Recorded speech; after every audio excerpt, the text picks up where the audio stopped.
The mining tunnel groaned like an old animal waking up, and nobody on the crew liked that sound. Daniel Rourke felt it before he heard it, a shiver running through the metal floor plates under his boots. He was halfway through checking a support strut when the groan turned into a crack, sharp and sudden, echoing down the long dark shaft. He did not have time to run. The strut above him buckled, and a slab of rock and steel came down like a fist. Daniel threw himself sideways, but it was not enough. The edge of the collapse caught his legs and pinned him to the ground.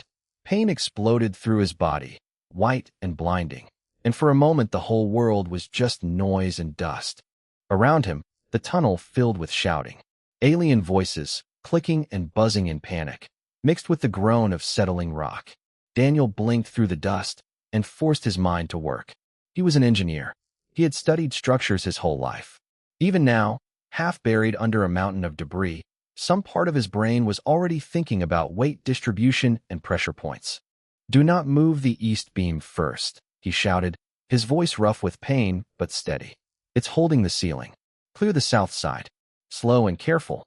The rescue crew, mostly Vantic workers with long limbs and pale blue skin, froze for a second, surprised that the crushed human was giving orders instead of screaming for help. But his voice was clear, and his instructions made sense. They obeyed. It took almost 20 minutes to free him. When they finally pulled the last piece of rock away, Daniel's legs were a ruin, twisted and bloody beneath his torn work suit. He did not look down. He kept his eyes on the tunnel ceiling, watching for more cracks, still thinking like an engineer even as his own body fell apart.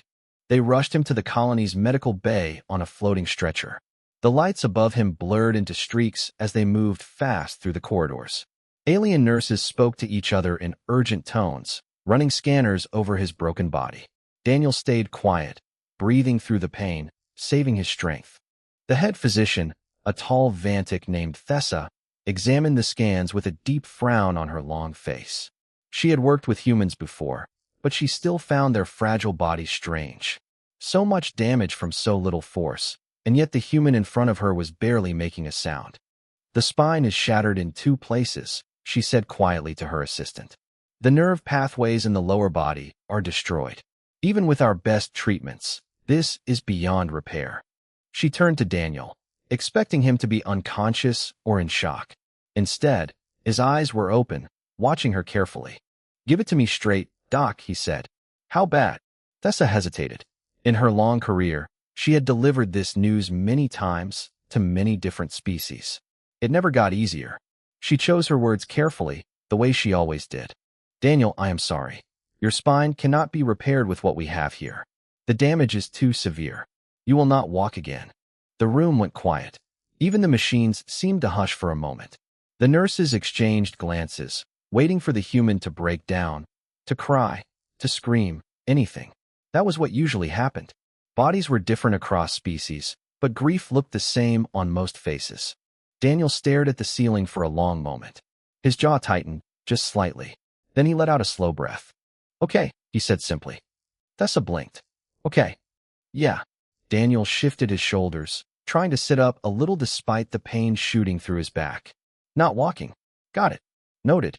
He paused, glancing at the small screen beside his bed showing his vital signs.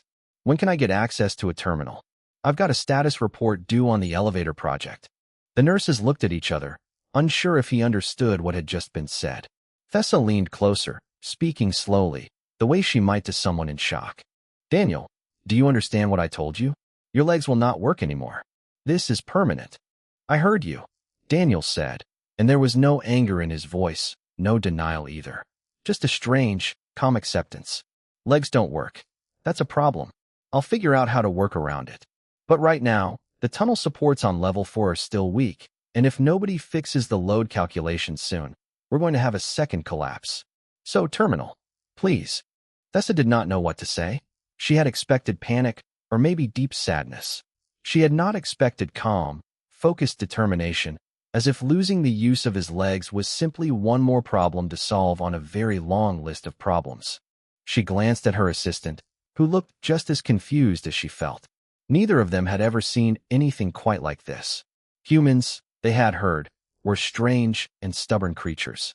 Watching Daniel now, Lying broken in a medical bed and already thinking about work schedules, Thessa began to understand just how true that was. I will have someone bring you a terminal, she said slowly. But you need rest first. Your body has been through a terrible trauma.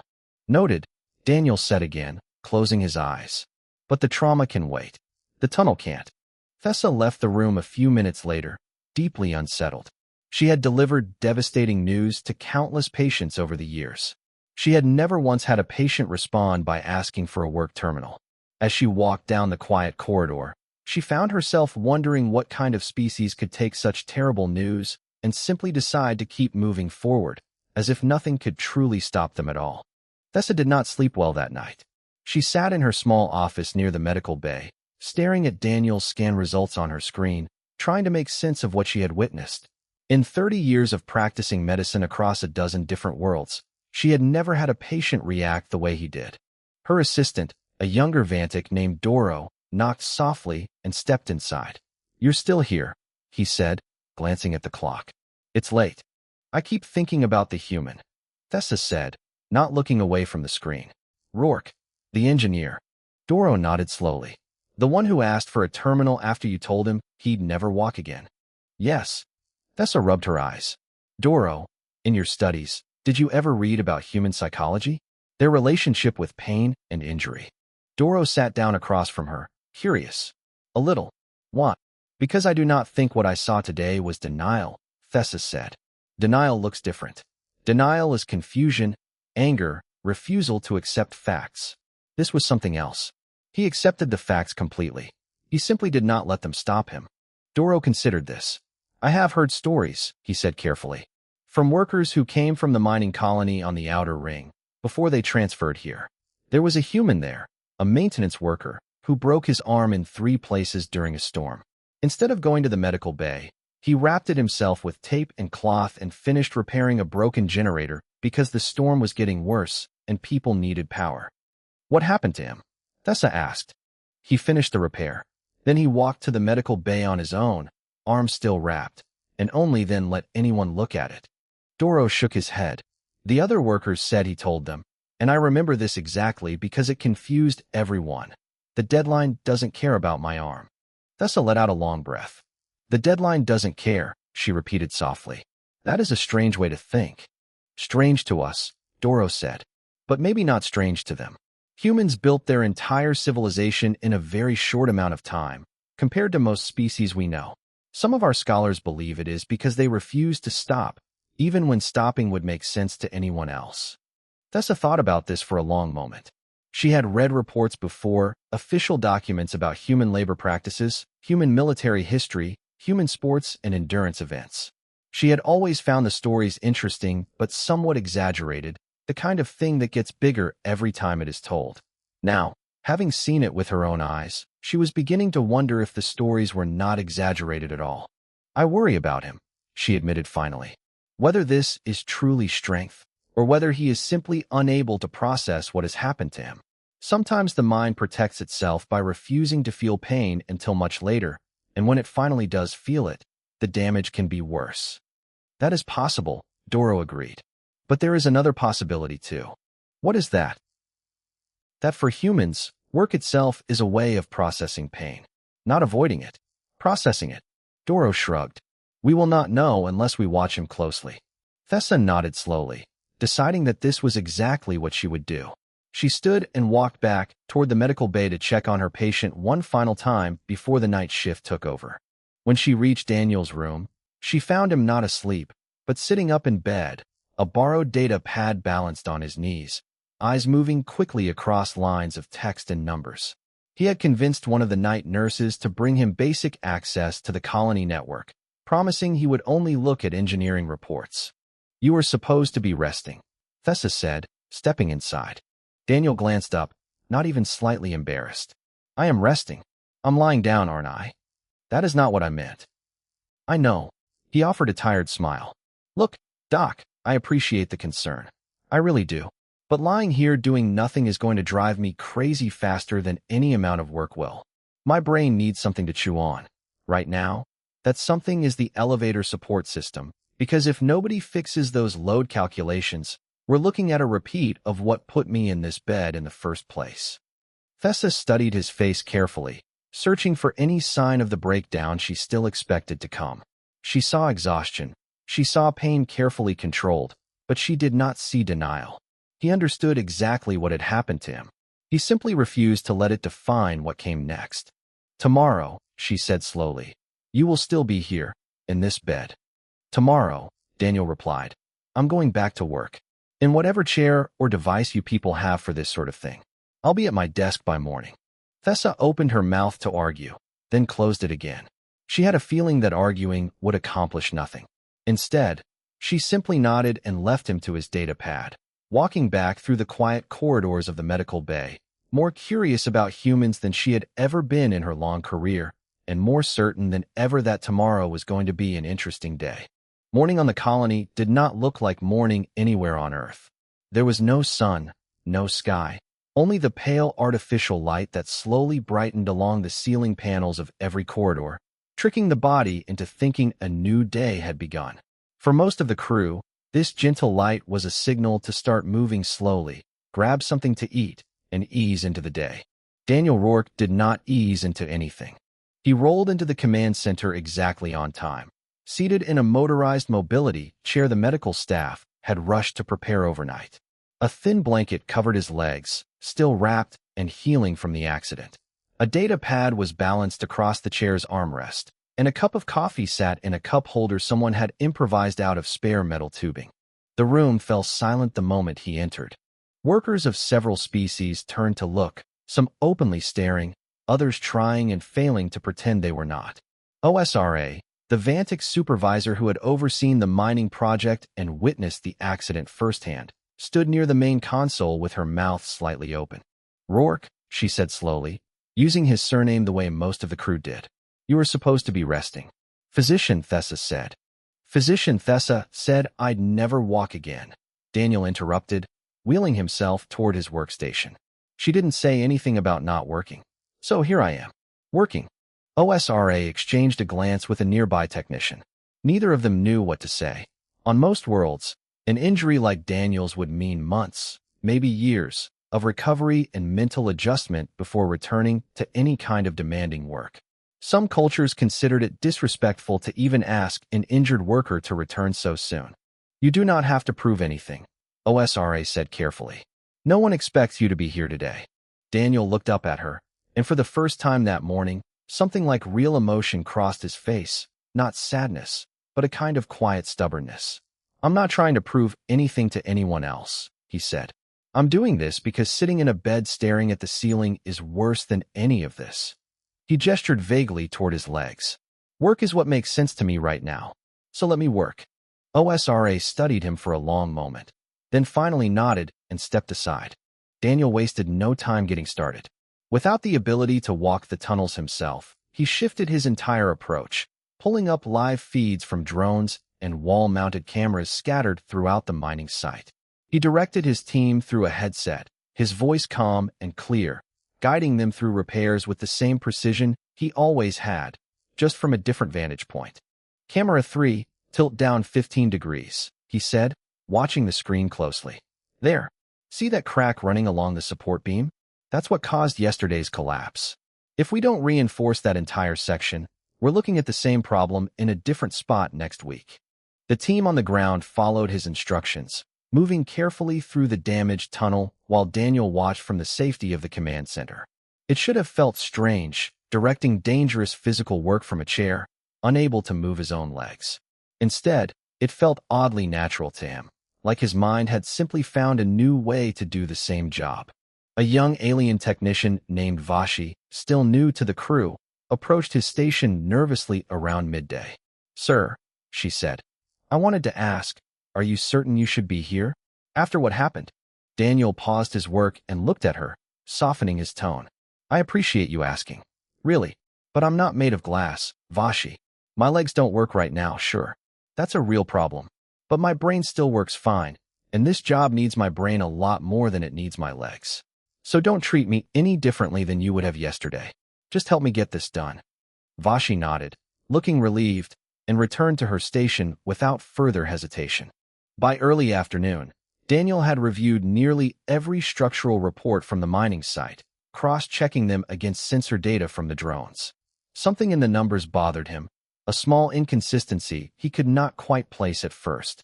He leaned closer to his screen, running calculation after calculation, ignoring the ache spreading through his back from sitting too long. Then he found it.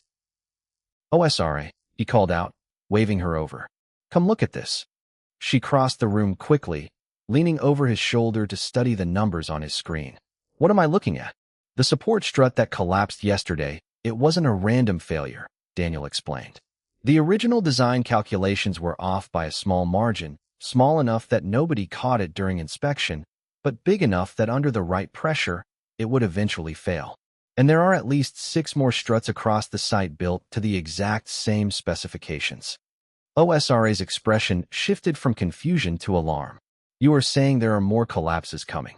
"I'm saying there will be, if we don't fix the design flaw across the entire network before it happens again."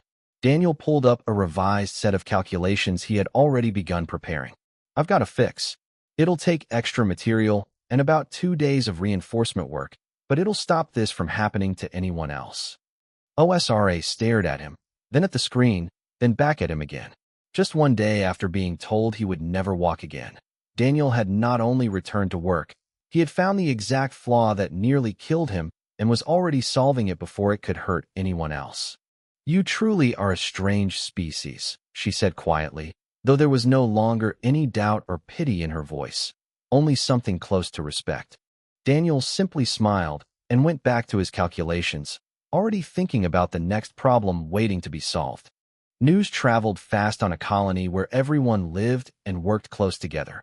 But the story of the human engineer who returned to work one day after being told he would never walk again traveled faster than most. Within a week, it had spread far beyond the mining site, reaching administrative offices, other colonies in the sector, and eventually the desk of a sector official named Counselor Vren.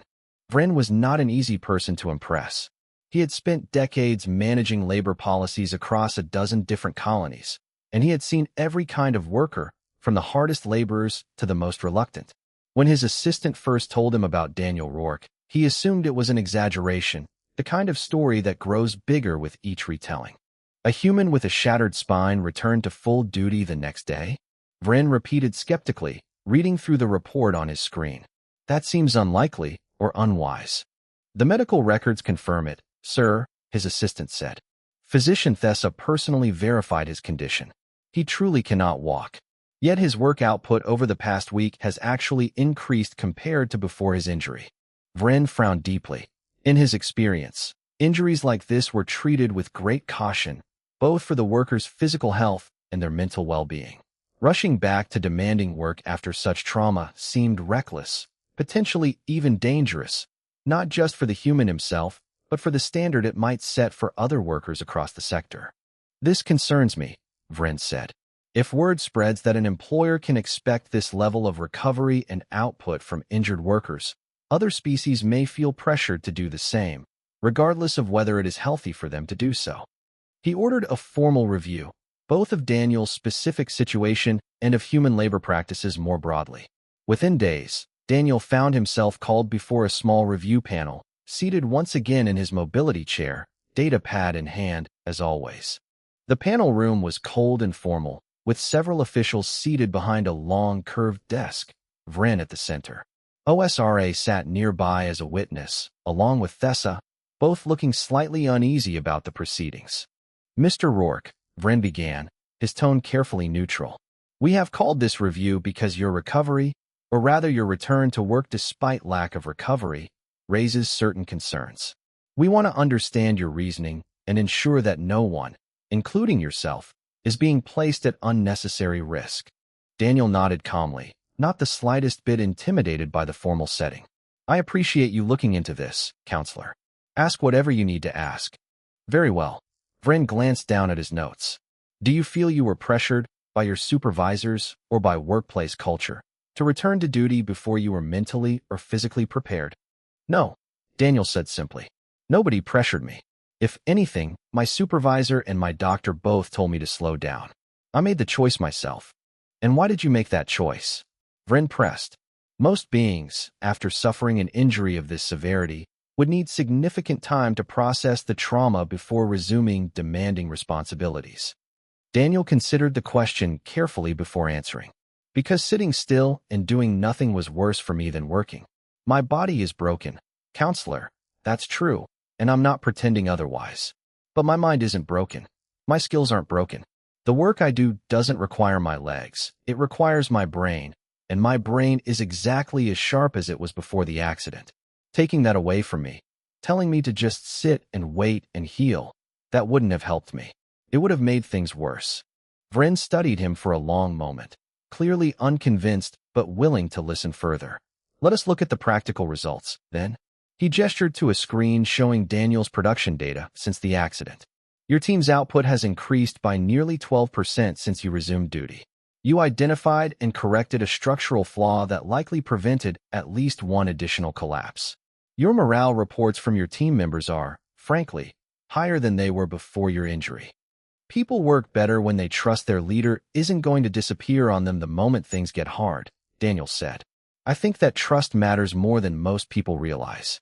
One of the other panel members, an older alien with silver markings across her face, leaned forward. Do you believe your experience should set a standard for other injured workers, human or otherwise? Daniel shook his head firmly. No, absolutely not. This isn't about setting a standard. This is about me, personally, choosing what works for me. Everyone processes pain and loss differently. Some people need rest, and that's completely valid. I need purpose. Please don't turn my choice into some kind of expectation for other people. That wouldn't be fair to anyone. Vren seemed to consider this response carefully, some of the tension leaving his posture. He glanced at Thessa. Physician, in your professional opinion, is Mr. Rourke suffering from any form of denial or psychological avoidance regarding his condition? Thessa shook her head slowly. I suspected that myself, at first, but after observing him closely over the past week, I do not believe that is the case. He has fully acknowledged the permanence of his condition. He simply refuses to let it define his capabilities. The panel exchanged quiet glances. After a brief private discussion, Vren addressed Daniel one final time.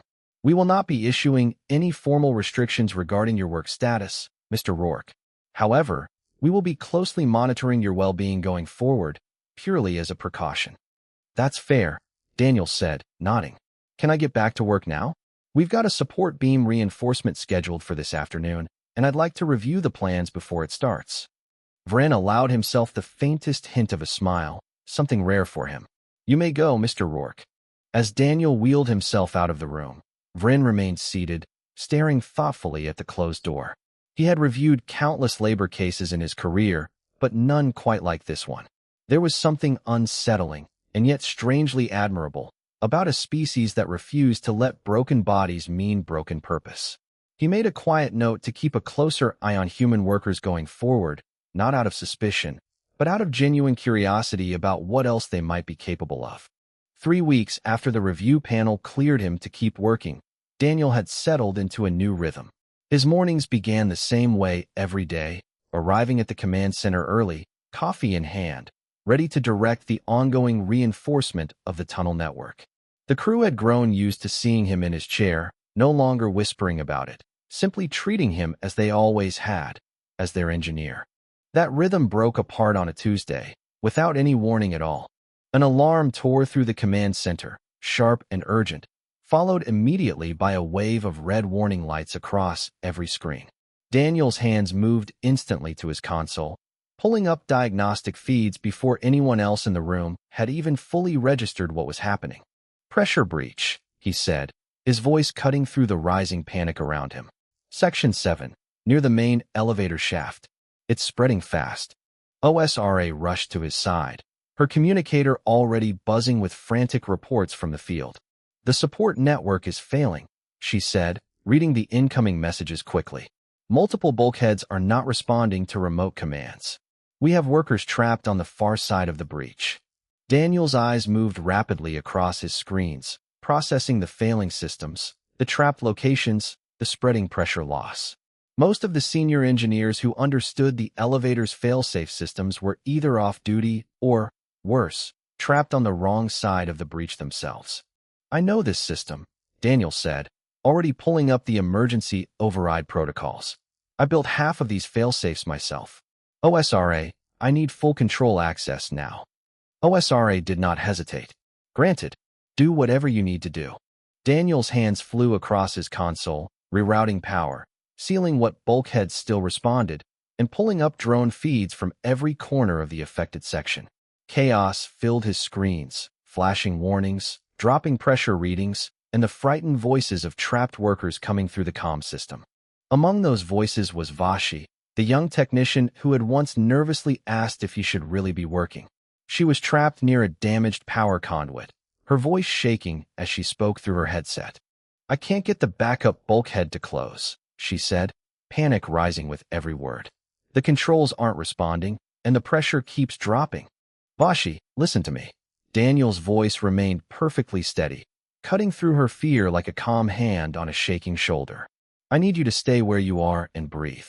Can you see a secondary panel near your position, small, gray, with a manual override switch? There was a pause, filled with the sound of her ragged breathing. Yes, I see it. Good. That panel controls a manual power reroute. I'm going to walk you through this step by step, and I need you to trust me completely. Can you do that? Yes, Vashi said, her voice steadying slightly, anchored by the calm confidence in his tone. Okay, first, open the panel and look for 3 colored wires, red, blue, and yellow. Daniel guided her carefully through the process, describing each step in simple, clear instructions, never rushing her, never showing even a hint of the pressure he must have felt watching pressure levels continue to drop across the section. Around him, the command center buzzed with activity, other workers handling different parts of the crisis, but every few moments, eyes flicked toward Daniel, drawing confidence from his steady presence. Connect the yellow wire to the secondary terminal, he continued. You'll feel a small click when it's seated properly. A pause. Then, I felt it. I felt the click. Perfect. Now flip the switch beside it. Another pause, longer this time, filled with tense silence throughout the command center. Then Vashi's voice came through again, filled with relief. The bulkhead is closing. It's sealing. Cheers erupted quietly through the command center, though Daniel did not pause to celebrate. Already moving on to the next trapped section, the next failing bulkhead, guiding rescue drones through narrow corridors to reach stranded workers.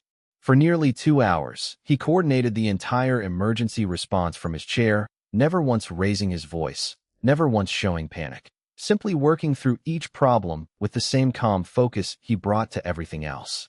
By the time the pressure breach was fully contained and every trapped worker accounted for, the command center was quiet again, the red warning lights finally fading back to a steady green. Daniel leaned back in his chair, allowing himself, for the first time in hours, to feel the exhaustion settling into his shoulders. OSRA approached slowly, her expression difficult to read. She had spent 2 hours watching him work without pause, without complaint, guiding dozens of frightened workers to safety using nothing but calm words and quick thinking. You saved them, she said quietly. All of them. Because you knew the system better than anyone else, and because you never stopped believing you could fix it. Daniel wiped a hand across his tired face, offering a small, weary smile. Just doing my job, OSRA. She studied him for a long moment, something shifting behind her eyes. Finally, she asked the question that had been sitting in the back of her mind since the day he first returned to work. How, Daniel? How does someone go through what you went through, lose the use of their own legs, and still find the strength to do all of this? Your body failed you completely, and still you did not stop. Daniel was quiet for a moment, considering the question more seriously than he usually allowed himself to. Honestly, he said finally, I don't fully know how to answer that. I think humans just don't like the idea of stopping, even when our bodies tell us to. Especially when our bodies tell us to. He shrugged slightly. Maybe that's not always healthy. But today, I think it helped. OSRA nodded slowly, the question still lingering in her mind long after their conversation ended, unable to fully understand it, but deeply, quietly grateful for it all the same. The colony held a small gathering 2 days after the pressure breach was fully repaired, nothing large or formal, just a simple room filled with workers who wanted to properly thank the man who had guided so many of them to safety. Daniel had tried to talk his way out of attending, insisting there was still work to be done, but OSRA had refused to take no for an answer this time. For 1 hour, she had told him, you will let people say thank you without arguing. Daniel sat near the front of the room in his chair, looking slightly uncomfortable with the attention as workers from different departments came up one by one to shake his hand or offer quiet words of gratitude. Vashi was among them, her earlier nervousness completely gone, replaced by a warm, genuine smile. I wanted to say thank you properly, she said. Not just for the rescue. For not treating me differently after the accident. You could have assigned someone else to walk me through that repair. Someone who could actually reach the site in person. But you trusted me to do it myself. You did do it yourself, Daniel said. I just talked you through it. That's not nothing, Vashi replied firmly, before returning to her seat. Later, as the gathering wound down, Thessa approached Daniel's chair, holding a data pad of her own. I have something for you, she said. News, actually. Daniel raised an eyebrow. Good news or bad news? Good, I believe. Thessa handed him the data pad. Human medical researchers on Earth have made significant progress with neural interface technology, specifically designed to help patients with spinal injuries regain mobility. The early trials have been remarkably successful. I have been in contact with their research team, and they believe you would be an excellent candidate for the program. Daniel stared at the screen, reading through the details slowly, carefully, as if afraid the words might change if he looked away. You're saying I could walk again? Within the year, if all continues to go well, Thessa said. It would not be like it was before. You would need training, adjustment, powered leg braces connected directly to your nervous system. But yes, Daniel, you could walk again. For a long moment, Daniel said nothing at all, simply staring at the screen in his hands. Then he let out a slow breath, something between a laugh and quiet disbelief. Well, he said finally, guess I better start clearing my schedule. Thessa smiled, one of the rare full smiles she allowed herself. I thought you might say something like that. Months passed after that conversation, filled with long-distance communication with the research team back on Earth, careful medical preparations, and grueling training sessions once the equipment finally arrived at the colony. Daniel never spoke much about the difficulty of it, the frustration of relearning something as simple as standing, but OSRA noticed the quiet determination in his eyes every single day, the same determination she had first seen the morning after his accident. Then, one ordinary morning, nothing seemed different at all. The pale artificial light brightened slowly along the command center ceiling. Workers arrived for their shifts, drinking their morning coffee, checking overnight reports. Everything felt exactly the same as it had for months. Until Daniel walked in. He moved slowly, carefully, powered braces humming softly with each measured step, one hand resting lightly against the wall for balance. He did not announce his arrival, did not make any kind of speech or grand gesture. He simply walked to his usual station, the same station he had worked from in his chair for so many months, and settled into his seat as if nothing unusual had happened at all. The room fell completely silent. Every worker present turned to stare, disbelief written clearly across faces of a dozen different species. Vashi nearly dropped the data pad she was holding. OSRA, standing near the main console, simply stood frozen, watching him with wide eyes. Daniel glanced up, noticing the silence, and offered a small, almost embarrassed smile. What, he said. We've got a briefing to start. Section 9's reinforcement schedule isn't going to review itself.